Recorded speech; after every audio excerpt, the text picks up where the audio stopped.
ಎಲ್ಲರಿಗೂ ನಮಸ್ಕಾರ. ನನ್ನ ಹೆಸರು ಜೆ ಸೆಲ್ವರಾಜು. ನನ್ನ ಕಂಪನಿ ಹೆಸರು ಎಂ ಬೋರ್ವೆಲ್. ನಾನು ಬಂದು ವಾಸ ಮಾಡೋದು ಕಮ್ಮಣ್ಣಹಳ್ಳಿ, ಬೆಂಗಳೂರು 33.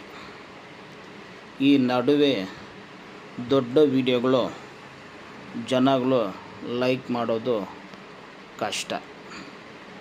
ಬಟ್ ನಾನೇ ದೊಡ್ಡ ವಿಡಿಯೋಗಳು ಬಿಟ್ಟಿದ್ದೀವಿ, ಎಷ್ಟೋ ಜನಗಳು ನೋಡಿದ್ದಾರೆ, ಶಾರ್ಟ್ ವಿಡಿಯೋಗಳನ್ನ ನೋಡ್ತಾ ಇದ್ದಾರೆ. ಈ ನಡುವೆ ಅದು ಇಲ್ಲ ಅಂತ ಈಗ ಕೆಲಸಗಳು ಎಲ್ಲ ಅಪಾರ್ಟ್ಮೆಂಟ್ ಕೆಲಸಗಳು ಬರ್ತಾಯಿದೆ. ಅವರು ವಿಡಿಯೋ ಅಪ್ಲೋಡ್ ಮಾಡೋದು ಬೇಡ ಅಂತ ಹೇಳಿಬಿಡ್ತಾರೆ. ನಾವು ಅದು ದಾಟಿ ಬೇಡಂಗೆ ಇಲ್ಲ. ಫಸ್ಟು ವಿಡಿಯೋ ಮಾಡೋ ಮುಂಚೆನೇ ಕಸ್ಟಮರ್ ಹತ್ರ ಕೇಳ್ಕೊಳ್ತೀವಿ, ವಿಡಿಯೋ ಅಪ್ಲೋಡ್ ಮಾಡ್ಬೋದಾ ಅಂತ. ಅವ್ರು ಒಪ್ಕೊಂಡ್ರೆ ಮಾಡೋಕ್ಕಾಗತ್ತೆ.